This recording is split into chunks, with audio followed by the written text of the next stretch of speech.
Hello बच्चों, चलिए प्रश्न को पढ़ते हैं और समझते हैं। यदि ए सदिश और बी सदिश दो संरेख सदिश है तो निम्नलिखित में से कौन सा कथन सही नहीं है। विकल्प दिया गया है हमें ए, बी, सी और डी, और हमें इनमें से सही विकल्प बताना है। प्रश्न को हल करने से पहले हम प्रश्न के लिए मुख्य अवधारणा लिख लेते हैं। तो मुख्य अवधारणा, जिसकी सहायता से इस प्रश्न को हल किया जाएगा।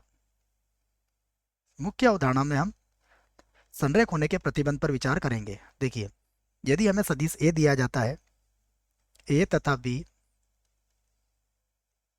संरेख है, संरेख हैं। यदि ए और बी संरेख हैं तब तब हमें पता है कि ए बराबर के बी होता है।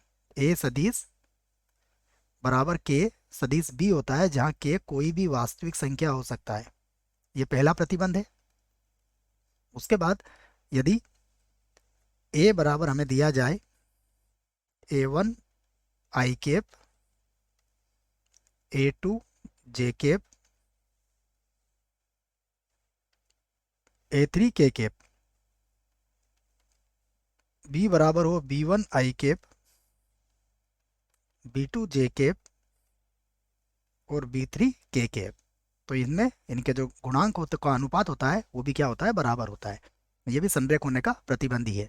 अर्थात A1 बटा B1 बराबर होता है A2, बटे में आ जाएगा B2, और बराबर होता है C1 बटा C2। तो ये संरेख होने के प्रतिबंध की बात है। अब हम देखते हैं सबसे पहले पहला विकल्प। तो यहाँ से इस प्रश्न को हल करते हैं और देखिए, पहले विकल्प में क्या कहा गया है, सदिश बी बराबर है लेमड़ा सदिश ए के। और लेमड़ा क्या है, कोई भी अदिश है। लेमड़ा क्या है, अदिश है या अदिश राशि है। इसका अर्थ क्या हुआ, देखिए यहाँ पर जैसा आपको बताया कि ये तो इसकी आवश्यक शर्त ही होती है ए सदिश बराबर के बी सदिश। इसका अर्थ यह हुआ कि पहला विकल्प जो है वह तो हमारा सही है, और हमें क्या बताना है, सही नहीं है। इसका मतलब यह विकल्प तो हमारा गलत होगा। उसके बाद देखिए, यदि लेमड़ा का मान अदिश राशि है तो लेमड़ा का मान प्लस माइनस एक भी हो सकता है। तो यहाँ पर हम इस बात को भी लिख सकते हैं कि ए सदिश अगर प्लस माइनस बी सदिश है तब ए तथा बी संरेख होंगे, संरेख होंगे। इसका अर्थ यह हुआ कि दूसरा विकल्प है, ये विकल्प भी हमारा गलत है, क्योंकि ये तो सही है। प्लस भी हो चाहे माइनस भी हो, ये हमारा संरेखी होते हैं। ठीक है बच्चों, ये तो आसानी से समझ सकते हैं आप। जैसे मान लीजिए हमारे पास ए सदिश है इधर, इसकी दिशा इधर है, और बी सदिश की दिशा मान लीजिए इधर है। तो अगर इधर ए सदिश है और इधर बी सदिश है तो उसकी दिशा केवल माइनस में हो जाएगी। ठीक है, तो आप, और अगर प्लस में है तो ए और बी सदिश एक ही दिशा में हो जाएंगे आपके। ठीक है, तो ये बात आप यहाँ से समझ सकते हैं। इसका मतलब प्लस माइनस बी अगर है तब भी क्या होंगे, वो संरेख सदिश ही होंगे। ठीक है, चलिए अब हम चलते हैं अगले विकल्प की तरफ।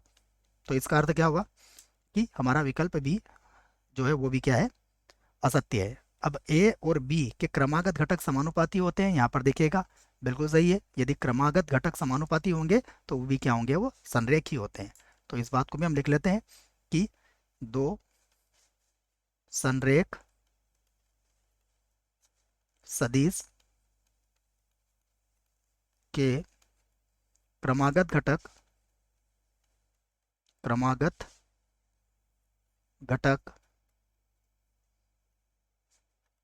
घटक समानुपाती होते हैं, समानुपाती। ठीक है, यहाँ प्रश्न में भी ये कहा गया है, समानुपाती होते हैं। इसका अर्थ क्या हुआ कि हमारा जो विकल्प सी है ये भी गलत होगा।